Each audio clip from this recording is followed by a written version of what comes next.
नमस्कार मित्रांनो, welcome to our podcast. आज आपण बोलणार आहोत एका अशा विषयावर जो तुमच्या डेली लाईफशी डायरेक्टली कनेक्टेड आहे. म्हणजेच की तुमचा पर्सनल डेटा सुरक्षित आहे का? इमॅजिन करा तुमचा मोबाईल नंबर्स, आधार कार्ड डिटेल्स, बँक डिटेल्स कोणाच्या हातात गेले तर. बट डोंट वरी, कारण इंडियाने इंट्रोड्यूस केला आहे एक नवीन ॲक्ट, एक पॉवरफुल लॉ, म्हणजेच की digital personal data protection act, DPDP act. So आपण आज हा कायदा अगदी सोप्या भाषेत समजून घेणार आहोत. सिटिझन राईटपासून कंपनी कंप्लायन्सपर्यंत, आणि शेवटी तुम्ही तुमचा डेटा कसा प्रोटेक्ट करू शकता हेही जाणून घेणार आहोत. चला तर मग सुरुवात करूया. आज पॉडकास्टमध्ये आपल्यासोबत दोन गेस्ट उपस्थित आहे, ज्यांना लीगल, सायबर लॉ आणि सायबर क्राईम फील्डमध्ये स्ट्रॉंग एक्सपिरियन्स आहे. सो सर्वप्रथम स्वागत करूया ॲडव्होकेट वैशाली जाधव मॅम यांचं. नमस्कार. मॅम ह्या एक मल्टी टॅलेंटेड लीगल प्रोफेशनल आहेत. त्यांनी लॉ, IT, फायनान्स आणि सायबर लॉमध्ये स्ट्रॉंग अकॅडमिक बॅकग्राऊंड तयार केलेला आहे. सिव्हिल लॉपासून सायबर लॉपर्यंत त्यांना वास्ट एक्सपिरियन्स आहे. मीडिएटर म्हणून impactful work, police training session आणि लीगल ॲडव्हायसरी रोल मधील त्यांचा जर्नी खरंच खूप इन्स्पायरिंग आहे. तसेच आपल्यासोबत आहे ॲडव्होकेट विशाल ओहाल सर, नमस्कार. जे डिस्ट्रिक्ट ते सेशन कोर्ट तसेच बॉम्बे हायकोर्टमध्ये कार्यरत आहेत. सायबर क्राईम स्पेशालिस्ट म्हणून त्यांना प्रॅक्टिकल एक्सपिरियन्स आणि डीप नॉलेजिंग आजच्या सेक्शनला नक्कीच व्हॅल्यू ॲड करणार आहे. सो चला तर आपण आज DPDP लॉ काय आहे हे आपण बेसिकपासून समजून घेऊया. सो माझा सर्वात पहिला क्वेश्चन विशाल सरांना आहे की सर, DPDP ॲक्ट म्हणजे नेमकं काय आणि सामान्य लोकांसाठी हा कसा महत्त्वाचा आहे? कसं की DPDP म्हणजे काय, digital personal data protection act. मुळात हा कायदा जो आणला गेला होता तो 2023 मध्ये आणला गेला आहे. त्याचं इम्प्लिमेंटेशन आता चालू झालेलं आहे आणि प्रत्येक जण म्हणजे आता डिजिटली इतका कनेक्टेड झालेला आहे, तर म्हणजे सोशल मीडिया असेल किंवा आपले पर्सनल डॉक्युमेंटेशन असेल, या सर्व गोष्टी आता डिजिटल स्वरूपात आलेल्या आहेत. पूर्वी हार्ड कॉपीज आपण कॅरी करायचो, आता त्याची गरज राहिलेली नाही. त्यामुळे डिजिटल स्वरूपात असणाऱ्या आपल्या बँकिंग असतील किंवा इतर कोणतेही सोशल मीडिया असेल, तर यापासून आपण आपला जे काय आता सध्या म्हणजे डिजिटलायझेशन सगळीकडे चाललेलं आहे, त्यामुळे कुठेतरी आपलं नुकसान होऊ शकतं, कुठेतरी सायबर फ्रॉडला आपण बळी पडू शकतो.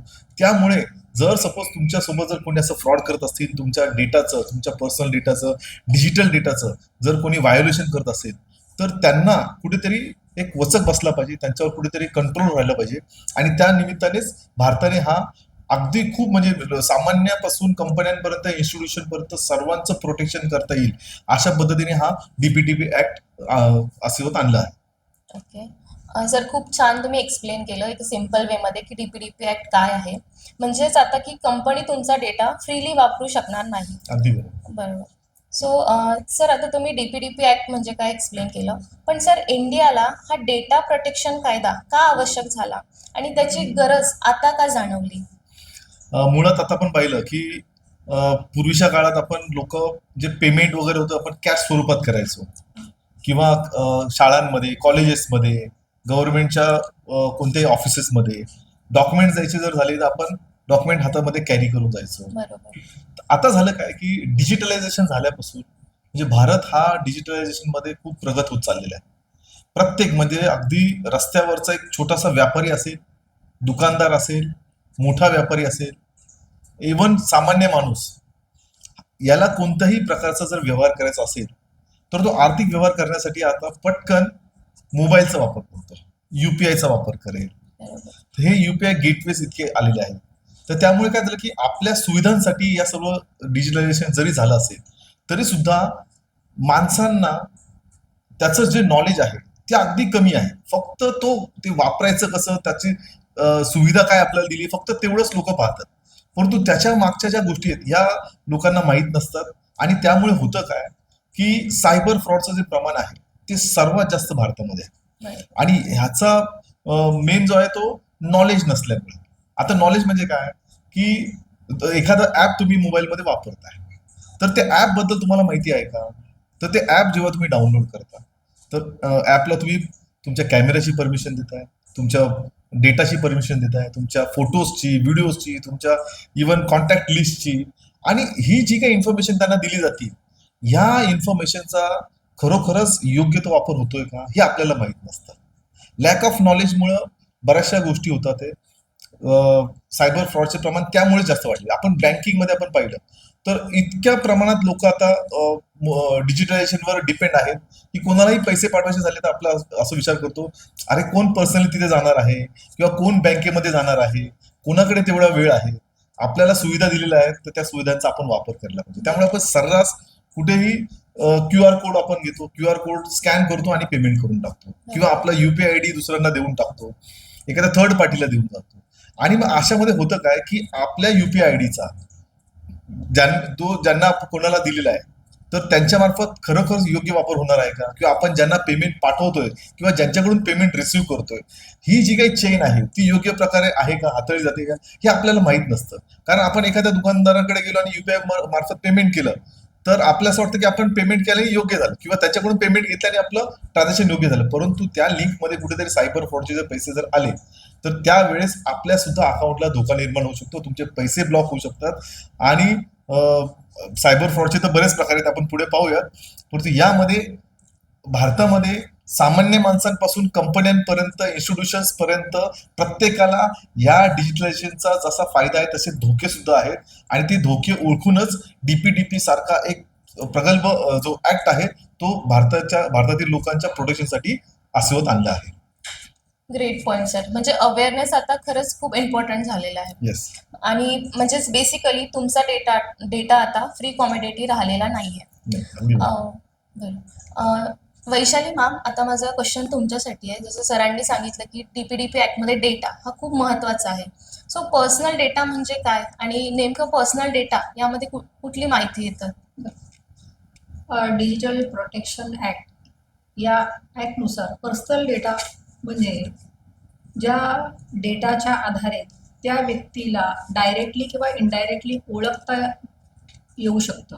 जसं की त्या व्यक्तीचं नाव असेल, त्या व्यक्तीचा फोन नंबर असेल, किंवा त्याचे ईमेल ॲड्रेस, त्याचे आधार नंबर आहे, त्याचा पॅन नंबर आहे, किंवा त्याचे फोटोग्राफ आहे. ही पर्सनल इन्फॉर्मेशन जर तुम्हाला दाखवली गेली तर ती व्यक्ती आपल्याला इझिली आयडेंटिफाय करता येते. आणि ही झाली डायरेक्ट इन्फॉर्मेशन.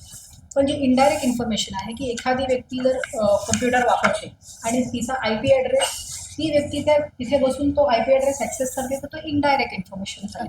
तर त्याला म्हणजे दोन आयडेंटिफायर असतात, एक डायरेक्ट आणि एक इनडायरेक्ट. तिचा मोबाईल ऑन असतो, मोबाईलने ती आयडेंटिफाय होतच असते. आणि दुसरी गोष्ट म्हणजे तिचं लोकेशन ऑन असतं.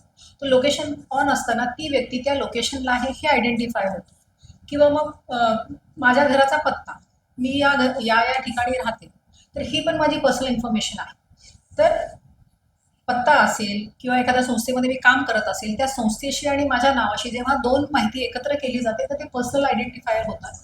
आणि तो पर्सनल डेटा जेव्हा डिजिटल माध्यमातून त्याचा मिसयूज केला जातो, प्रोसेस केला जातो, पुढे संस्थांना पाठवला जातो, आणि त्या संस्था त्याचा वापर ज्या कामासाठी दिला आहे तो न करता गैरवापर करून, किंवा ज्या गोष्टीसाठी मी कन्सेंट दिली आहे ती कन्सेंट गृहीत न धरता पुढे तो डेटा थर्ड पार्टीला पास ऑन करून जेव्हा त्याचा गैरवापर केला जातो तेव्हा डेटा ब्रीच होतो. तर ह्या पर्सनल डेटा च्या संदर्भात मी जे सांगितलं डायरेक्ट आणि इनडायरेक्ट माहिती, तर काही सेन्सिटिव्ह इन्फॉर्मेशन पण असते. जसं की माझं हेल्थ रेकॉर्ड असेल किंवा कुठल्याही इंडिव्हिज्युअलचं हेल्थ रेकॉर्ड असेल, ते त्या दृष्टीने महत्त्वाचं असतं. इन्स्टिट्यूशन असेल तर तिचं फायनान्शियल डेटा असतो, जो त्यांना बोर्ड इन्फॉर्मेशन असेल त्यांना बाहेर लीक नसेल करायची. तर पर्सनल इन्फॉर्मेशनच्या ज्याच्या सेन्सिटिव्हिटीमुळं लीक झाल्यामुळं त्या व्यक्तीची पर्सनल इमेज किंवा त्या व्यक्तीचं फायनान्शियल नुकसान होऊ शकतं. तर अशी सेन्सिटिव्ह इन्फॉर्मेशनलाही पर्सनल डेटा म्हणून ओळखलं जातं. दुसरी गोष्ट म्हणजे डिजिटल पर्सनल डेटा प्रोटेक्शन ॲक्टमध्ये सेन्सिटिव्ह डेटा किंवा डायरेक्ट इनडायरेक्ट डेटा अशी कुठलीही वेगळी कॉन्सेप्ट नाही. पूर्वी म्हणजे आताही जो IT ॲक्ट होता तिथे ती वेगळी डेफिनेशन त्यांनी दिली होती. IT ॲक्ट 2000 रूलमध्ये त्याच्यात त्यांनी वेगळं आयडेंटिफाय केलं होतं की सेन्सिटिव्ह पर्सनल डेटा. पण DPDP ॲक्टमध्ये ती कॉन्सेप्ट नाही, त्यांनी जनरलाइज केलेलं आहे. त्याच्यामध्ये असं होतं की तुमचा पासवर्ड आहे, फायनान्शियल रेकॉर्ड आहे, हेल्थ रेकॉर्ड आहे, किंवा तुमचं बायोमेट्रिक्स आहेत, तुमची जे काही जेंडर रिलेटेड तुमचं ओरिएंटेशन आहे, ही सगळी जी माहिती होती ती त्यांनी सेन्सिटिव्ह इन्फॉर्मेशन म्हणून वेगळी सेपरेट केली होती. त्या ह्याच्यामध्ये ती अस्तित्वात आजही आहेच, पण DPDP मध्ये तशी इन्फॉर्मेशन नाही आहे. पर्सनल डेटाच्या आधारावर त्यांनी हे सगळे क्लब केलेली एकत्र माहिती आहे आणि फर्दर जाऊन जसा जसा हा ऍक्ट वापरात येईल पुढे पुढे जसं टेक्नॉलॉजी इव्हॉल्व्ह होईल त्याच्यामध्ये चेंजेस करणं सोपं जावं म्हणून ह्याच्यामध्ये जनरिक इन्फॉर्मेशन त्यांनी पर्सनल डेटामध्ये ठेवलेली आहे. ओके. पण मॅम आता तुम्ही जसं बोलले की सेन्सिटिव्ह डेटा आणि पर्सनल डेटा, सो नेमका काय फरक आहे की सेन्सिटिव्ह डेटा आणि पर्सनल डेटा या दोन टर्म्समध्ये?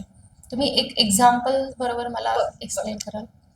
जेव्हा मी पर्सनल डेटा बोलते, माझं नाव, माझा फोन नंबर हा किंवा मी कुठे राहते बऱ्याच लोकांना माहिती आहे आणि तो अनेक लोकांना माहिती झाल्याने माझं काही नुकसान नाही किंवा जेव्हा सेन्सिटिव्ह इन्फॉर्मेशन आपण म्हणतो की माझ्या फॅमिलीचे इन्कम किती आहे, माझ्या हेल्थचे काय इश्यू आहेत, माझ्या कुटुंबामध्ये जी अंतर्गत 4 भिंतीमध्ये जी माहिती आहे ती जेव्हा बाहेर लीक होते तर ती सेन्सिटिव्ह इन्फॉर्मेशन आहे.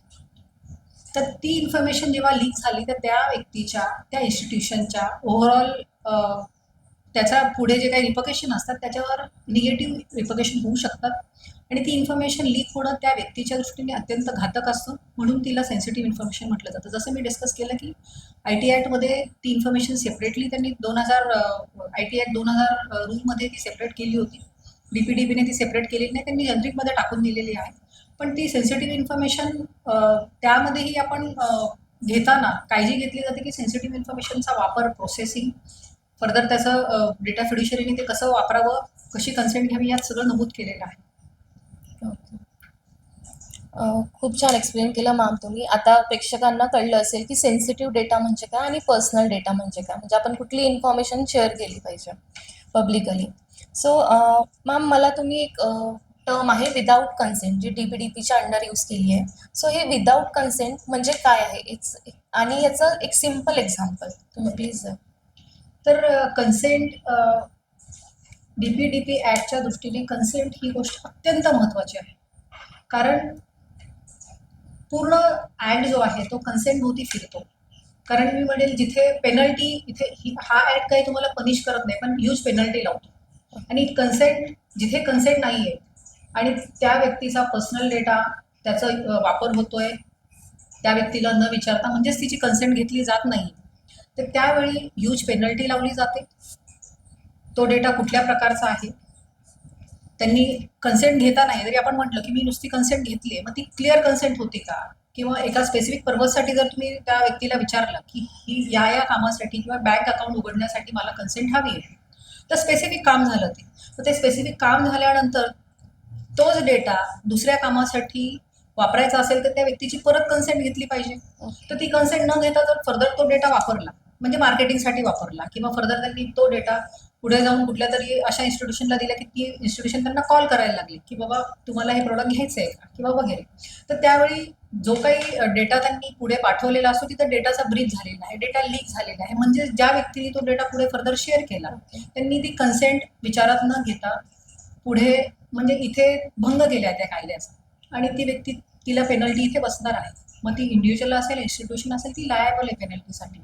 तर कन्सेंट, क्लिअर कन्सेंट असली पाहिजे. जसं आपण कॉन्ट्रॅक्ट ॲक्टमध्ये कन्सेंटची डेफिनेशन दिलेली आहे त्याप्रमाणे जिथे डिजिटल डेटा आहे तिथे कन्सेंट अत्यंत आवश्यक आहे. मग बऱ्याच वेळा असं होतं की जेव्हा इंडिव्हिज्युअली किंवा बऱ्याच वेळा आजकाल ऑनलाईन जे काही सरांनी सांगितल्याप्रमाणे पूर्ण डिजिटलायझेशन झालेलं आहे. आज अनेक, म्हणजे प्रत्येक व्यक्ती म्हटलं तरी डिजिटल माध्यमातून वेगवेगळे ट्रान्झॅक्शन करते, वेगवेगळे फॉर्म्स भरत असते किंवा रोजचं काम डिजिटल ट्रान्झॅक्शनशिवाय होऊच शकत नाही. तुम्ही तिकीट बुकिंग पासून तुम्ही कधी कधी घरातली ग्रोसरी मागण्यापर्यंत तुम्ही ऑनलाईन आहे. बरोबर. अशा वेळी प्रत्येक वेळी तुम्ही कन्सेंट, व्हर्च्युअली कन्सेंट देतच असतात. मग ते फॉर्म भरताना काही प्रीटिक फॉर्म असतात. प्रीटिक फॉर्म असतात म्हणजे ती तुमची कन्सेंट आहे का घेतलेली, ते तुम्हाला तुमचा विचारच नाही केलेला की ही कन्सेंट तुम्हाला द्यायची की नाही द्यायची. आणि कधी कधी युजर किंवा त्याचा वापर करणारा माणूस एवढा अनभिज्ञ असतो, त्याचं लक्ष नसतं, ते जे प्रीटिक जे बॉक्सेस असतात तर ते तसे दुर्लक्ष करून एवढा मोठा फॉर्म न वाचता ते ऍक्सेप्ट करून पुढे जातो. तर त्यावेळी ती कन्सेंट तुमची व्हॅलिड धरली नाही पाहिजे, कारण बऱ्याच गोष्टी प्री चेक्ड असतात. आणि अशा ऑनलाईन बऱ्याच काही गोष्टी असतात ज्या युजरकडनं घडतात, मग अनेक वेळा फ्रॉड होतात. फ्रॉडच्या माध्यमातून तुम्ही फायनान्शियल लॉस होतो, तुमचा मानसिक ताण होतो. जसं की फक्त फायनान्शियल लॉस असतो तसं नाही, बऱ्याच वेळा असं होतं की तुम्हाला पर्सनल काही तुमचे सेक्शुअल ओरिएंटेशनच्या रिलेटेड काही गोष्टी घडतात आणि त्यातनं जे काही IPCचे क्राईम होतात त्यावेळी ती व्यक्ती मानसिकदृष्ट्या खचून जाते आणि तिचे फर्दर मानसिक आणि शारीरिक ह्या दोन्ही गोष्टी रिलेटेड असल्यामुळे तिचं बाकीचं फ्युचर खराब होतं. तर कन्सेंट घेताना ती कन्सेंट व्हॅलिड आहे का, ती जबरदस्तीने घेतली नाही ना, किंवा प्री टिक्ट कन्सेंट होती का ऑनलाईनच्या माध्यमातून, किंवा ती वॅल्यू नव्हती ना, ह्या सगळ्या गोष्टी चेक केल्या पाहिजे. DPDP ह्या गोष्टीकडं फार जातीनं लक्ष देतं की कन्सेंट प्रॉपर होती का. तर तिथे OTPच्या माध्यमातून आजकाल सायबर क्राईम जे घडतात, बरोबर. तर ते OTP तुम्ही दिला म्हणजे तुम्ही कन्सेंट दिली असं डायरेक्ट होतं. पण त्याआधी त्या व्यक्तीला कुठल्या पद्धतीने तिला भूल घातली आहे किंवा ती व्यक्ती कशी OTP द्यायला तयार झाली, हेही गोष्टीचा विचार करायला हवा. तर माझं असं म्हणणं आहे की कन्सेंट आणि DPDP ऍक्ट अत्यंत त्यांचा घनिष्ठ संबंध आहे आणि ह्याच्यावर डिटेलमध्ये पण फार बोलण्यासारखं आहे की कुठले कुठले विषय कुठल्या कुठल्या टाईपनी कन्सेंट डेटा ब्रीच कसा झाला आहे किंवा अनऑथोराइज ऍक्सेस कसा घेतला जातो. तुम्ही जेव्हा ऑनलाईन ब्राउझिंग करता तेव्हा तुमच्या कुकीजमध्ये तुमचा जो काही पर्सनल डेटा सेव्ह होतो, तुमचे पासवर्ड्स, तुम्ही जे काही सर्च केलेली इन्फॉर्मेशन असते, तुम्ही कुणाला सर्च करता, काय करता, किती वेळ वेबवर असता, कुठल्या पेजवर किती काळ असता आणि कुणाला तुम्ही पाहत असता, हे सगळं सगळं तुम्हाला नकळत पूर्ण ते सर्व्हरला सेव्ह होत असतं. मग तुम्ही तो सर्व्हर इंडियातला आहे की बाहेरचा आहे हेही तुम्हाला माहिती नसतं. बरोबर. आणि अशा वेळी तुमचा पर्सनल डेटाचा व्हायोलेशन झालेला असतो विदाऊट युअर कन्सेंट, आणि तिथे तुम्हाला ह्या ऍक्टची अत्यंत जरुरी असते.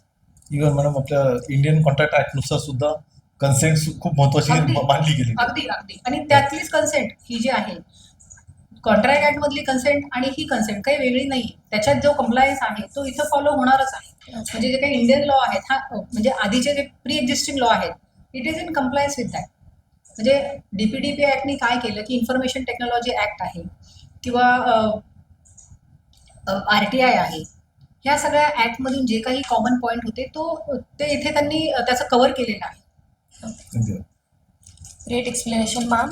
हा पॉईंट खरंच खूप लोकांना माहिती नसतो की कन्सेंट आणि विदाउट कन्सेंट काय असतं. सो विदाऊट कन्सेंट तुम्ही म्हणाल तर म्हणजे आता कन्सेंट तर कळाली, पण विदाऊट कन्सेंट म्हणजे काय. मी तुम्हाला बोलले की तुम्ही प्री टिक्ड बॉक्स असतात आणि लोकांना ते कळत नाही की बाबा हे आधीच कुणीतरी करून ठेवले, म्हणजे ती Options तुमची नाही. कन्सेंट होती का, नव्हती तुमची कन्सेंट, आणि तुम्ही ते कळत नकळत करून घेतलं. ओके. तर अशा गोष्टीकडे आपण आता, हे आपला अवेअरनेस प्रोग्राम आहे, तर असंच लोकांनी ते समजून घेणं की बाबा डिजिटल माध्यम तुम्ही वापरताय, तुम्ही अलर्ट होणं गरजेचं आहे. आणि हा ऍक्ट जो आहे डिजिटल माध्यम वापरताना डिजिटल डेटा जो आहे ह्यासाठी जिथे जिथे त्याचं ब्रीच होणार आहे प्रत्येकाला त्याचा फायदा घेणार आहे तो, आणि त्यांच्या फायद्यासाठीच आहे. ओके. सो आता पुढचा जो आपला विषय आहे तो एक प्रायव्हसीबद्दल आहे. सो विशाल सर, तुमच्यासाठी माझा प्रश्न आहे की प्रायव्हसी नोट म्हणजे काय आणि युजर्ससाठी हे समजून घेणं का महत्त्वाचं आहे.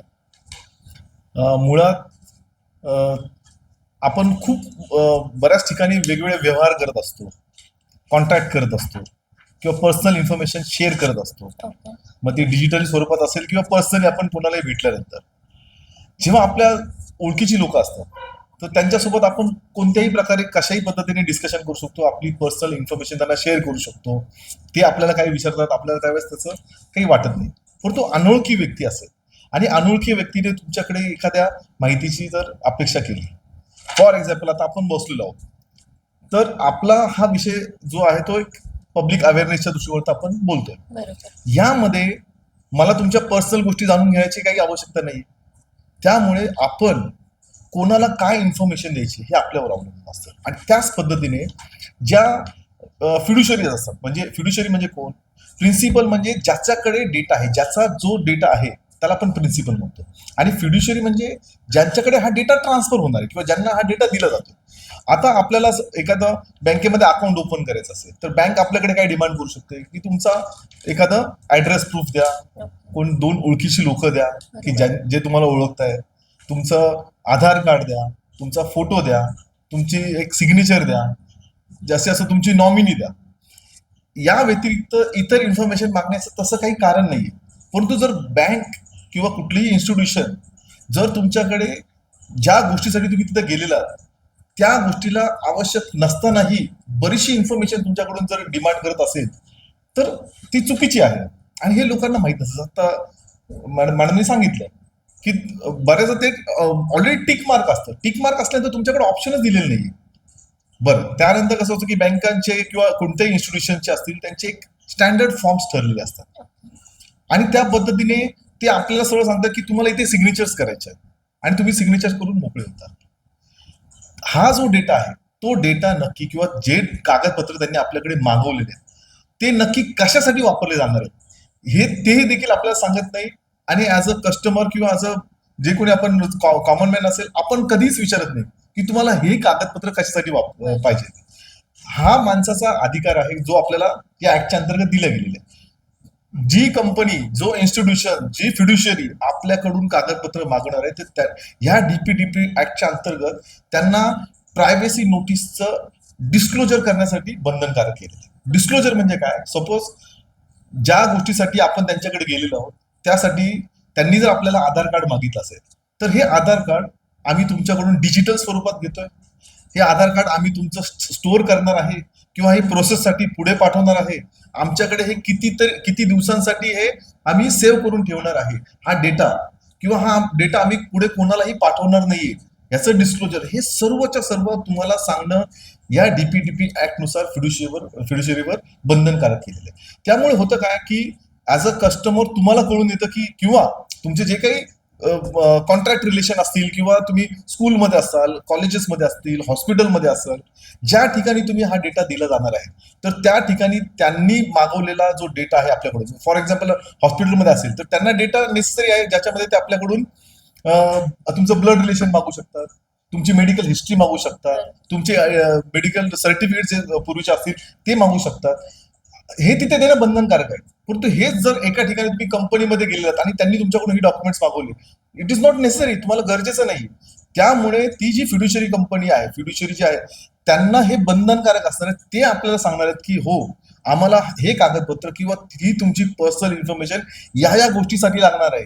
ती गोष्ट जर तुम्ही जर आम्हाला दिली डिजिटली स्वरूपात असेल किंवा हार्ड कॉपीमध्ये असेल तर ती इन्फॉर्मेशन आम्ही या गोष्टीसाठी इतक्या दिवसांसाठी वापरणार आहोत, स्टोअर करणार आहोत आणि ती आमच्याकडून कुठेही जाणार नाही. याचं डिस्क्लोजर करण्यासाठी ती प्रायव्हसी नोटीस खूप बंधनकारक केलेली आहे फिड्युशियरीवर. ओके सर, तुम्ही जे प्रॅक्टिकल एक्झाम्पल दिले ते खरंच खूप छान, म्हणजे की प्रेक्षकांना पण समजायला खूप इझी जाणार. सर, एक युजर राईट्स टर्म पण डीपीडीपी अंतर्गत यूज केलेली आहे. सो नेमकं आता डीपीडीपी ऍक्ट अंतर्गत युजर्सला कुठले राईट्स दिले आहेत? उदाहरणार्थ की आता हा जो ऍक्ट आहे हा कम्प्लिटली आपला डिजिटल पर्सनल डेटाशी रिलेटेड आहे. आता डिजिटल पर्सनल डेटा जो आपण म्हणतो पर्सनल डेटा म्हणजे तो माझा वैयक्तिक डेटा आहे ज्याच्याबद्दलची पूर्ण माहिती ही फक्त मला असली पाहिजे. परंतु ही मी कधी डिस्क्लोज करणार, ही मी कधी समोरच्याला देणार की जेव्हा खरंच त्या ठिकाणी ती आवश्यक आहे तेव्हाच. मला जर माझा घरचा पत्ता द्यायचा आहे, मी कुठे गेलेलो आहे किंवा मी कोणासमोर बसलेलो आहे त्यांना तो आवश्यक आहे का? जर आवश्यक असेल तरच मी तो घरचा पत्ता देऊ शकतो. उदाहरणार्थ मॅडमनी थोड्या पूर्वी सांगितलं होतं की ओटीपी, त्यांचा जर एखादा असा एक स्टँडर्ड फॉर्म त्यांनी आपल्याला दिलेला आहे आणि त्यांनी सांगितलं की हा फॉर्म सबमिट करताना तुम्हाला एक ओटीपी येणार आहे, तो ओटीपी शेअर केल्याशिवाय किंवा ओटीपी सबमिट केल्याशिवाय तुमचा तो फॉर्म सबमिट होणार नाही, पुढे जाणार नाही. तर खरंच तो त्या ठिकाणी ते ओटीपी गरजेचा आहे का हे आपण पाहिलं पाहिजे. तर हा आपलं राईट हे विचारणं आपलं काम आहे. आता तुम्ही जर कोणतेही जर ऍप्लिकेशन्स डाउनलोड करायला गेलात, ऍप्लिकेशन्स डाउनलोड करताना ते तुम्हाला सांगतात की तुम्ही आम्हाला कॅमेऱ्याची परमिशन द्या, तुम्ही आम्हाला कॉन्टॅक्ट लिस्टची परमिशन द्या, तुम्ही फोटो गॅलरीची परमिशन द्या, तुम्ही व्हिडिओ गॅलरीची परमिशन द्या. त्या व्यतिरिक्त तुमच्या माईकची परमिशन ते मागतात. म्हणजे काय की आपली जी प्रायव्हसी, इव्हन आपलं आपल्या लोकेशनची सुद्धा परमिशन ते मागतात. मग हे आपण ठरवलं पाहिजे की त्या ऍप्लिकेशनला आपल्या लोकेशनशी काय घेणं देणं आहे का किंवा खरंच आवश्यक आहे का. जर नसेल तर ते नाही म्हणण्याचा अधिकार या डीपीडीपी ऍक्टने आपल्याला दिलेला आहे. म्हणजे कोणती इन्फॉर्मेशन आपण शेअर करायची, कोणती इन्फॉर्मेशन शेअर करू नये याचा सर्वस्व अधिकार जो आहे ना हा सामान्य माणसाकडे या डीपीडीपी ऍक्ट नुसार आला पाहिजे. दुसरी गोष्ट, ज्या वेळेस एखादा डिजिटल डेटा जो आहे जो आपण समोरच्याला दिलेला आहे, फिड्युशियरीला दिलेला आहे आणि कोणत्याही क्षणी तुम्हाला असं वाटलं की नाही मी हे 10 गोष्टी त्यांना दिलेल्या आहेत, या 10 पैकी 2 गोष्टी किंवा 5 गोष्टी ह्या नेसेसरी नव्हत्या, त्यावेळी मला या ऍक्टने जो अधिकार दिलेला आहे त्या अधिकारानुसार मी त्या फिड्युशियरीला मेलद्वारे, मेसेजद्वारे कळवू शकतो की ही जी इन्फॉर्मेशन तुम्हाला दिलेली आहे ती इन्फॉर्मेशन तिथून तुम्ही डिलीट करा, काढून टाका. ही इन्फॉर्मेशन मला तुम्हाला द्यायची नाहीये. या इन्फॉर्मेशनचा माझ्या माहितीशी किंवा माझ्या पुढच्या गोष्टींसाठी कुठेही त्याचा वापर होणारा नाहीये. त्यामुळे तुम्ही इन्फॉर्मेशन काढून टाका. तो डिलीट करण्याचा अधिकार हा तुम्हाला दिलेला आहे. आणि ज्यांना फिड्युशियरी दिलेला आहे ते जर तुम्हाला ती जी इन्फॉर्मेशन आहे ती जर खरंच ती कुठेतरी लीक करत असतील, कुठेतरी तो डेटाचा ब्रीच होत असेल, हे तुम्हाला कधीही केव्हाही जर लक्षात आलं किंवा तुम्हाला डाऊट आला तर अशा वेळेस तुम्ही त्यांना तुमच्या माध्यमातून जी कन्सेंट तुम्ही दिली, थोड्यापूर्वी मॅडमने कन्सेंट डिस्कस केली होती, जी कन्सेंट दिलेली आहे ती कन्सेंट रद्द करण्याचा अधिकार तुम्हाला दिलेला आहे. ओके. बरं, दुसरी गोष्ट कसं आहे की आता एक ऍज अ कॉमन मॅन तुम्हाला माहित नसतं की माझा तो डेटा दिलेला आहे, जो डिजिटल डेटा आहे, तो डिजिटल डेटा खरंच योग्य ठिकाणी वापरला जातोय, तो डिजिटल डेटा कुठे शेअर होत नाहीये, त्या डेटाचं कुठे ब्रीच होत नाहीये, हे तुम्हाला माहित नसतं. परंतु तुम्ही जर पाहिलं की सोशल मीडिया असेल किंवा इतर गोष्टी असतील, त्यामध्ये तुम्ही जे स्क्रोलिंग करत राहता त्या स्क्रोलिंगनुसार तुमचा इंटरेस्ट त्यांना कळतो. तुम्ही जे बोलताय माईकनुसार त्यांना कळतंय. तुम्ही जिकडे जाताय त्या गुगल लोकेशन त्यांना चालू ठेवल्यामुळे त्यांना कळते की तुम्ही मार्केटमध्ये आहात की कुठे तुम्ही फिरायला गेलेला आहात, हे सर्व येतं. आणि हा जो डेटा आहे तो ते मार्केटिंग कंपन्यांना जो शेअर करतायत आणि त्यानंतर आपल्याला कळतं की अरे आपलं हे जे काही इन्फॉर्मेशन जी आहे ती कुठेतरी लीक होती, कुठेतरी ती दिली जाते. आणि ही जी इन्फॉर्मेशन दिली गेली मग त्यावेळेस ज्या काही कन्सेंट आपण दिलेत ना त्याच ठिकाणी थांबवण्याचे अधिकार आपल्याला आहे. ओके. सामान्य माणसाला जर हे कळत नसेल तर अशा वेळेस आपण काय करतो की फॉर एक्झाम्पल की आपलं फायनान्शियल आपलं ऑडिट करायचंय, अकाउंटिंग करायचंय. प्रत्येक माणूस प्रत्येक क्षेत्रात एक्सपर्ट असेल असं सांगता येत नाही. मग अशा वेळेस आपण काय करतो की एखादा एक्सपर्ट त्या ठिकाणी आपण अपॉइंट करतो ओके. आणि त्यांच्या मार्फत हे समजून घेतो की नक्की माझ्या डेटाचं काही कुठे व्हायोलेशन होतंय का. उदाहरणार्थ आता काही गव्हर्नमेंटने सुद्धा काही योजना अशा काढल्या ज्याच्यामध्ये तुमच्या मोबाईल नंबरवर किंवा तुमच्या आधार कार्डवर किती मोबाईल कनेक्टेड आहेत हे तुम्हाला कळून येतं. तशाच पद्धतीने आपला डेटा कुठे दिला गेला आहे का ते सुद्धा माहिती करता येऊ शकते. आणि जर चुकून आपला डेटा कुठे दुसरीकडे दिला गेला असेल तर त्यांच्यावर कारवाई सुद्धा आपल्याला करता येते. ती कारवाई करण्याचे अधिकार जे आहेत ना हे आपल्याला डीपीडीपी ऍक्ट अंतर्गत मिळते. Excellent sir. म्हणजे आता एव्हरी युजर्सला माहिती असायला हवं की त्यांची युजर राईट्स काय आहे. येस. आणि आता first time power shift from companies to you.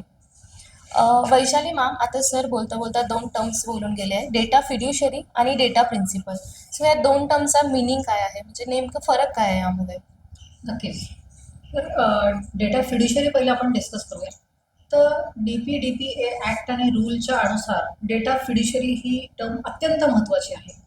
कारण डेटा फिड्युशरीवर या ॲक्टने खूप सारे लायबिलिटी आणि कंप्लायन्स ठेवलेलं आहे. आणि कोण डेटा फिड्युशरी आहे हे ठरवल्याशिवाय कोणाला पेनल्टी लावायची हे ठरू शकत नाही. तर DPDP ॲक्टनुसार डेटा फिड्युशरी म्हणजे इंडिव्हिज्युअल असतील, इन्स्टिट्यूशन असतील, गव्हर्नमेंट असेल, स्कूल, कॉलेजेस, हॉस्पिटल्स. आणि आता मी फक्त काही उदाहरणं घेतली, पण जी लोक डिजिटल माध्यमातून डेटा गोळा करतात किंवा हार्ड कॉपीज आहेत पण त्यांचं डिजिटलमध्ये कन्व्हर्जन करतात, ती प्रत्येक व्यक्ती ज्या प्रिन्सिपलकडनं डेटा घेतात, प्रोसेस करतात, पुढे फर्दर त्याचा वापर करतात, ती प्रत्येक व्यक्ती डेटा फिड्युशरी म्हणून काउंट होते.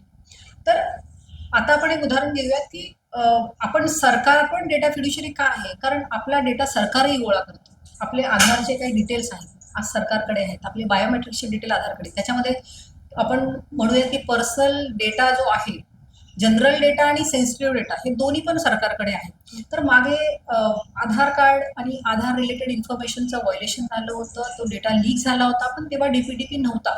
तर तो जर आज झाला असता किंवा अजून वर्षभराने झाला असता तर सरकारला पण पेनल्टी लागली असती. ओके. म्हणजे मागे जे डेटा लीक झाले आणि इथून पुढे इम्प्लिमेंटेशन नंतर जे लीक होतील, आधार लीक आहे किंवा जे कोविड काळामध्ये बऱ्याच पेशंटचं हेल्थ रेकॉर्ड पूर्ण रिव्हील झालं होतं, कोणाला काय डिसीज झाला, कोण कसं गेलं, हे सगळी जी काही इन्फॉर्मेशन होती नॅशनल हेल्थ रेकॉर्डच्या सिस्टमवरती सगळी लीक झाली होती आणि त्यामुळे पर्सनल डेटाचं व्हायोलेशन झालं होतं. त्यावेळी जर तो आता झाला असता तर त्यांना ती पेनल्टी लागली असते आणि पेनल्टी मोठीच आहे, 150 कोटी मॅक्सिमम. तर मी डेटा फिड्युशरी परत येईल तर प्रत्येकाने डेटा फिड्युशरी कोण आणि मी डेटा फिड्युशरी आहे का आणि मी त्याच्यातनं वाचणार आहे का. समजा मी डेटा फिड्युशरी आहे की नाही याचं जर मी समजून घेतलं नाही आणि उद्या जर मला नोटीस आली किंवा तुम्ही डेटा ब्रीच झालाय, तुम्हाला 250 कोटीची पेनल्टी द्यायची, तर मी माझ्याकडं आज ती कॅपॅसिटी आहे का? मी 250 कोटी भरू शकते का? कारण डिजिटल प्रोटेक्शन ऍक्टने इंडिव्हिज्युअल आणि इन्स्टिट्यूशन यांच्यामध्ये आजही सेग्रिगेशन केलं नाही की कोणाला किती पेनल्टी लावायची. डेटा ब्रीच झालाय, व्हायोलेशन केलेलं आहे, तुम्हाला पेनल्टी लागणार आहे. तर ग्रॅज्युअली ते होईलही. तुम्ही ज्या पद्धतीने डेटा ब्रीच केला किंवा ज्या पद्धतीने तुमच्याकडनं व्हायोलेशन झालेलं आहे त्या पद्धतीने सेग्रिगेशन आज रोजी त्यांनी इन्स्टिट्यूशन आणि इंडिव्हिज्युअलमध्ये सेग्रिगेशन केलेलं नाही. त्यामुळे फिड्युशरी कोण आहे, मी आहे का, हे प्रत्येकाने समजून घेऊन त्याचा कंप्लायन्स करणं अत्यंत गरजेचं आहे. आज मी वकील म्हणून मी पण डेटा फिड्युशरी आहे. मी जेव्हा डिजिटल माध्यमातून मी लोकांचा डेटा गॅदर करते, आज मला ईमेलवरनं मला क्लायंटची इन्फॉर्मेशन येते, मला व्हॉट्सअप माध्यमातून येते, त्यावेळी मी डेटा फिड्युशरी आहे. सीए आहेत, डॉक्टर्स आहेत, हे इंडिव्हिज्युअल झाले. मग इंडिव्हिज्युअलला ही पेनल्टी परवडणार आहे का? जेव्हा तुम्ही मोठी संस्था असता, मोठी संस्थामध्ये पण फारच काही काही स्टार्टअप्स असतात, उद्या जरी पेनल्टी लागली तर एवढी मोठी पेनल्टी ते भरू शकतात का? तर ह्या प्रत्येकानं इंडिव्हिज्युअल, इन्स्टिट्यूशन, गव्हर्नमेंट प्रत्येक सेक्टरसाठी हा डीपीडीपी ऍक्टचा कंप्लायन्स करणं अत्यंत आवश्यक आहे. त्यासाठी आज जो आपल्याला काही सरकारने पिरियड दिलेला आहे पुढचा 12 महिन्याचा, 25 नोव्हेंबर 2025ला, 13 नोव्हेंबर 2025ला ही डेडलाईन दिली की यापुढे तुम्हाला 18 महिने मिळतील आणि त्यातले बऱ्यापैकी 6 महिने संपत आले. फर्स्ट फेज इम्प्लिमेंटेशनला आले, 2 फेज इम्प्लिमेंट व्हायच्या. त्या ज्या दिवशी इम्प्लिमेंट होतील त्या दिवशी प्रत्येक डेटा फिड्युशरी ती पेनल्टीसाठी एलिजिबल होणार आहे. त्याच्याकडनं जे काही असणार आहे ते व्हायोलेशन होणार आहे त्याला तो जबाबदार असणार आहे. मीनवाईल डेटा फिड्युशरीबद्दल कन्सेप्ट क्लिअर झाली असेल तर मी डेटा प्रिन्सिपलबद्दल बोलते. मग डेटा फिड्युशरी कोण हे बऱ्यापैकी आपल्याला कळालं असेल तर मी डेटा प्रिन्सिपल बोलते. मग डेटा प्रिन्सिपल म्हणजे कोण? आपण डेटा फिड्युशरी असण्याबद्दल आपण डेटा प्रिन्सिपल असू शकतो. मी ॲज अ वकील आणि मी ॲज अ इंडिव्हिज्युअल एक वेगळी एंटिटी म्हणून वेगळी आहोत. तर जेव्हा मी पर्सनल कॅपॅसिटीमध्ये माझा डेटा शेअर करते, हॉस्पिटलमध्ये करते, इन्शुरन्स कंपनीला करते, गव्हर्नमेंटला करते, तर मी डेटा प्रिन्सिपल आहे. आणि माझा डेटा जर ह्या संस्थांकडनं एखाद्या इंडिव्हिज्युअलकडनं व्हायोलेशन झालं तर मी त्यांना डेटा ब्रीच झाला म्हणून मी तक्रार करू शकते, डेटा प्रोटेक्शन बोर्डाकडे जाऊ शकते त्यांच्या अगेन्स्ट, आणि त्या तक्रारीचं निवारण करण्याचे अधिकार डेटा प्रोटेक्शन बोर्डाकडे आहेत आणि ते निवारण करून त्यांना पेनल्टी लावू शकतो. तर डेटा प्रिन्सिपल ही प्रत्येक व्यक्ती आहे जी डेटा डिजिटल माध्यमातून शेअर करते, व्यक्ती, इन्स्टिट्यूशन, सर्व. ओके. म्हणजे की सपोज एक हॉस्पिटल असेल आणि आपण सपोज हॉस्पिटलमध्ये गेलो, आपण आपला डेटा देत आहोत, सो इट मीन्स की आपण डेटा प्रिन्सिपल आणि जे हॉस्पिटल आहे ते डेटा फिड्युशरी. बरोबर बरोबर बरोबर. ओके. सो विशाल सर, आता डेटा फिड्युशरी जे आहे म्हणजे की हॉस्पिटल्स असेल, MSME असेल, इन्स्टिट्यूट असेल किंवा कुठली IT कंपनी असेल, तर यांच्या मेन रिस्पॉन्सिबिलिटीज काय आहेत? मुळात डेटा फिड्युशरी तर मॅडमने आता एक्सप्लेन केलेलंच आहे. नाही. तर यांना जेव्हा एखादं डेटा कलेक्ट करायचा आहे, तो कलेक्ट करण्याचा अधिकार आहे का हे पाहिलं पाहिजे. ओके. उदाहरणार्थ की आता आपण कॉलेजेसमध्ये गेलो, कॉलेजच्या ऍडमिशनसाठी जेव्हा आपण जातो त्यावेळेस त्यांनी एक लिस्ट दिलेली असते हं. की तुम्हाला मागील वर्षांचे जे काही मार्कशीट्स असतील, लिव्हिंग सर्टिफिकेट असेल, कास्ट सर्टिफिकेट असेल, इन्कम सर्टिफिकेट असेल किंवा ज्या ज्या गोष्टी असतील या सर्व त्या ठिकाणी त्यांनी सांगितलं असतं. त्या लिस्ट प्रमाणे आपल्याला त्यांना देणं बंधनकारक असतं. तशाच पद्धतीने हॉस्पिटलमध्ये गेलो तर हॉस्पिटल एक आपल्याला फॉर्म देतात, त्या हॉस्पिटलच्या फॉर्मवर आपण फिलअप करत असतो, ज्यामध्ये आपली पूर्वी मेडिकलची हिस्ट्री असेल, मेडिकल रिपोर्ट्स असतील किंवा त्याच हॉस्पिटलमध्ये आपली पूर्वी काही ट्रीटमेंट झाली आहे का, कुठलं ऑपरेशन झालेलं आहे का, हे डिस्क्लोजर्स त्या ठिकाणी देणं महत्वाचं असतं. त्याच्या पुढे जाऊन आपण बँकिंग क्षेत्राकडे आलो. बँकिंगमध्ये सुद्धा एखादा अकाउंट ओपन करायचं असेल किंवा एखादं लोन घ्यायचं असेल तर त्यावेळेस सुद्धा बँक आपल्याकडून बऱ्याचशा इन्फॉर्मेशन टिकमार्क करून घेत असते आणि आपण त्यांना ती इन्फॉर्मेशन देत असतो. ही इन्फॉर्मेशन जी ते आपल्याकडे डिमांड करतायत हे मागण्याचा अधिकार त्यांना डीपीडीपी ऍक्टने आता कंट्रोल केलेलं आहे. म्हणजे काय, मिनिमम डेटा तुम्हाला कलेक्ट करावा लागेल. फॉर एक्झाम्पल, जर आपल्याला 10 डॉक्युमेंट्सची जर रिक्वायरमेंट त्यांनी सांगितली असेल तर खरंच हे 10 डॉक्युमेंट्स गरजेचे आहेत का हे त्यांना अगोदर सांगावं लागणार आहे. अच्छा. ही त्यांच्यावरची जबाबदारी दिलेली की तुम्ही सांगा, तुम्ही जर आज 10 डॉक्युमेंटची रिक्वायरमेंट तुम्ही त्या व्यक्ती प्रिन्सिपल कडून करताय तर हे डॉक्युमेंट्स तुम्हाला खरंच गरजेचे आहेत का? या 10 पैकी जर तुम्हाला 2 डॉक्युमेंट्स नाही दिले तर तुमचं चालू शकणार आहे का? जर चालू शकणार असेल तर मग ते 2 डॉक्युमेंट्स तुम्ही त्यांच्याकडून घ्यायचे नाहीये. हे बंधनकारक या डीपीडीपी ऍक्टनुसार त्यांच्यावर होणार आहे. त्यानंतर जे काही गव्हर्नमेंटचे जे काही नॉर्म्स आहेत, गव्हर्नमेंटच्या ज्या काही पॉलिसीज आहेत, त्या पॉलिसीच्या अंडर त्यांना रजिस्ट्रेशन करणं गरजेचं आहे. उदाहरणार्थ जसं आपण सांगतो की सर्टिन आहे किंवा रेग्युलेटरी सेक्टर जे आपण म्हणतो बँकिंगमध्ये जे महत्वाचे आहेत, ज्याच्यामध्ये SBI आहे, PCI DSS आहे किंवा RBI आहे, यांचे जे काही रूल्स रेग्युलेशन्स आहेत हे सर्व त्यांना पाळणं बंधनकारक असतं. DPDP ऍक्ट आणि महाराष्ट्र स्टेट कंप्लायन्स जे आहे, म्हणजे बरेच आपण की एखाद्या शॉप ऍक्ट लायसन्स पासून जर सुरुवात केली, ज्या ज्या गोष्टींसाठी आपल्याला लायसन्सेस आवश्यक आहेत ना, ते सर्व लायसन्सेस या DPDP ऍक्ट नुसार त्या फिड्युशियरीवर बंधनकारक केलेले आहेत. जर तुम्ही हे लायसन्सेस जर घेतले असतील तरच तुम्हाला तो डेटा कलेक्ट करणं, तो सेव्ह करणं, तो प्रोसेस करणं, तो फॉरवर्ड करणं, तो लिमिटेड पिरियडसाठी स्टोअर करणं, तो रिटर्न करणं, तो डिलीट करणं, हे सर्व अधिकार या फिड्युशियरीवर त्या रिस्पॉन्सिबिलिटीनुसार येणार आहेत.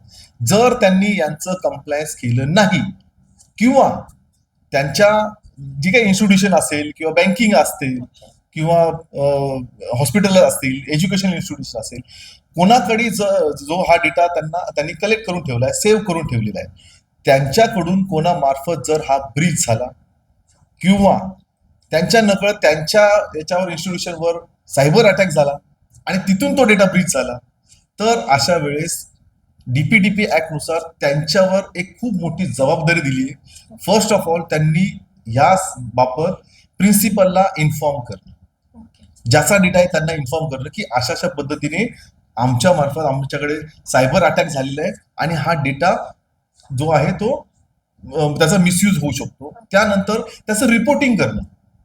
रिपोर्टिंग करण्यासाठी DPDP ऍक्टने काय केलेलं आहे, तर एक बोर्ड स्थापन केलेलं आहे. त्या ठिकाणी ते इमिजिएटली हे करू शकतात, सांगू शकतात की बा असा असा डेटा आहे जो आमच्याकडून ब्रीच झालेला आहे किंवा आमच्यावर अटॅक झालेला आहे आणि मग तो ब्रीच झालेला आहे, त्यामुळे ह्या डेटाचा कुठेही मिसयूज होऊ शकतो किंवा मिसयूज झालेला आहे हे डिक्लेरेशन, हे सांगणं, ही रिस्पॉन्सिबिलिटी जी आहे ती या डेटा फिड्युशियरीवर दिलेली आहे. आणि जर ते हे करत नसतील तर मग त्यांच्यावर खूप मोठ्या पेनल्टीज त्या ठिकाणी दिलेल्या आहेत. जर त्यांनी ते केलं नाही तर इव्हन ऍज अ प्रिन्सिपल म्हणून आपण सुद्धा त्यांच्यावर ही कारवाई करू शकतो. Great insight sir. सर आता जसं की MSME आहे, इन्स्टिट्यूट, कंपनी किंवा कुठलाही IT कंपनी आहे, बरं. सो तर कोणत्याही ऑर्गनायझेशनला जेव्हा DPDP कंप्लायन्स करायचं असेल पण इंटरनली रिसोर्स किंवा एक्सपर्टीज नसेल, नाही. तर त्यांनी काय करावं? आता ऍज अ इंडिव्हिज्युअल आपण प्रत्येक जण कुठेतरी जॉब करतो, कुठेतरी आपल्याला इन्कम येतं.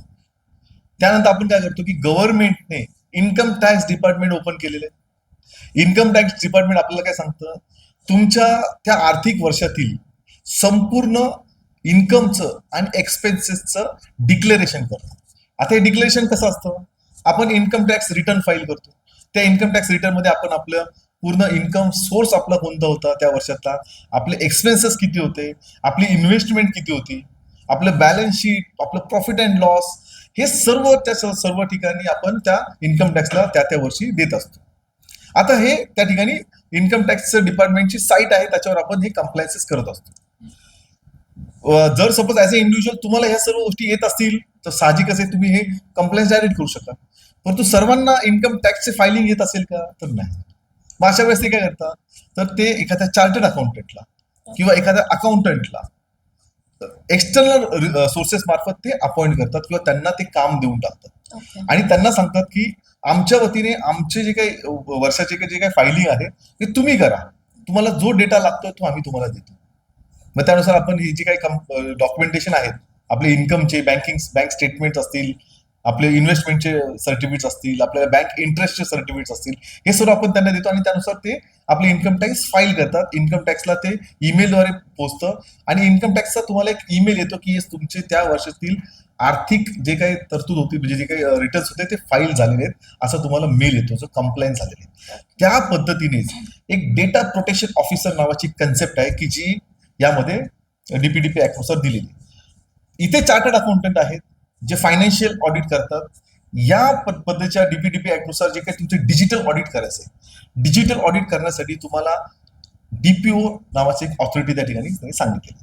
हे DPO काय करणार, DPO तुमचं सपोज फॉर एक्झाम्पल की तुमच्याकडे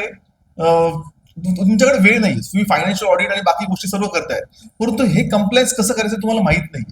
आता आम्ही ज्या DTF सोबत आहोत, डिजिटल टास्क फोर्स सोबत आहोत, DTF काय सर्व्हिसेस प्रोव्हाइड करते, तर DTF तुम्हाला एक्सटर्नल सोर्सेस प्रमाणे तुमच्या इन्स्टिट्यूशन मध्ये येऊन तुमच्या जेवढे काही डिजिटल तुमचे युनिट्स त्या ठिकाणी आहेत त्याचा पूर्ण जो आहे ते ऑडिट करतो. म्हणजे Okay. तो कशा पद्धतीने ती माहिती तिथे तुम्ही कलेक्ट करताय, ती माहितीचं कुठे ब्रीच होतंय का, त्याचं कंप्लायन्स प्रॉपर होतोय का, तिथे कुठे ब्रीच होतोय का, तुमच्या जे काही एम्प्लॉई आहे त्या एम्प्लॉई मार्फत त्याचा कुठं गैरवापर होतोय का.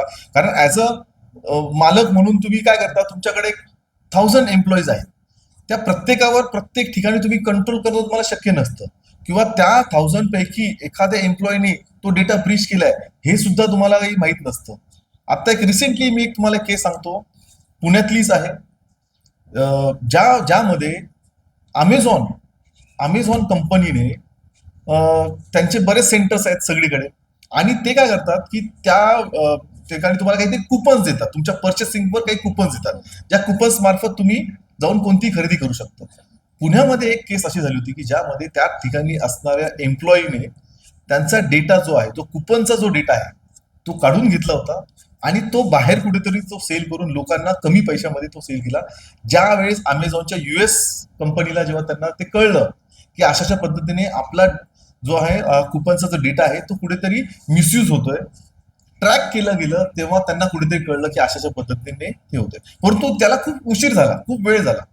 हेच जर सपोज तुमच्याकडे जर रेग्युलर पद्धतीने त्या ठिकाणी येऊन त्याचे काही तुमचे कम्प्युटर्स असतील, लॅपटॉप्स असतील, तुमचे मोबाईल्स असतील, ज्या काही डिजिटल स्वरूपातल्या वस्तू आहेत ज्या ठिकाणी तुमच्या वापरल्या जात नाही, तर DTF सर्व्हिसेस काय करतात, आमचे DTF मार्फत आमची लोक तुमच्याकडे येऊ शकतात, तुमच्या इन्स्टिट्यूटमध्ये येऊन, तुमच्या कंपनीमध्ये येऊन त्या ठिकाणी तुमच्या प्रत्येक डिजिटल गॅजेट्सची रेकॉर्ड करणं, डेटा प्रॉपर यूज होतोय की नाही ते पाहणं, गव्हर्नमेंटचे कंप्लायन्स होत आहेत की नाही ते पाहणं, आणि त्या सर्वांचं कंप्लायन्स केल्यानंतर दर 3 महिन्यानंतर त्याचा ऑडिट रिपोर्ट, दर 3 महिन्यानंतर, जसं आपण याच्यामध्ये GST मध्ये जसं कंप्लायन्स केलेलं आहे त्या पद्धतीने याचा जो आहे तो ऍज अ DTO प्रमाणे ऑफिसर, DPO प्रमाणे तो ऑफिसर म्हणून ते सर्व कंप्लायन्स करतील आणि त्याचं सर्टिफिकेट तुम्हाला देतील, आणि जो बोर्ड स्थापन केलेले आहे त्या बोर्ड पर्यंत ही इन्फॉर्मेशन प्रॉपर प्रोव्हाइड केली जाईल. म्हणजे काय होईल की त्या काळामध्ये तुमच्याकडून कोणत्याही प्रकारचं व्हायोलेशन झाले नाही हे तिथं कळून येईल. आणि ही सर्व्हिसेस तुम्ही DTF ला डायरेक्टली कॉन्टॅक्ट करून, त्यांच्या ईमेल ऍड्रेसवर कॉन्टॅक्ट करून, त्याच्या वेबसाईटवर कॉन्टॅक्ट करून तुम्ही देऊ शकता, मागवू शकता. छान, तुम्ही एक प्रॅक्टिकल वेनी एक्सप्लेन केले. नाही.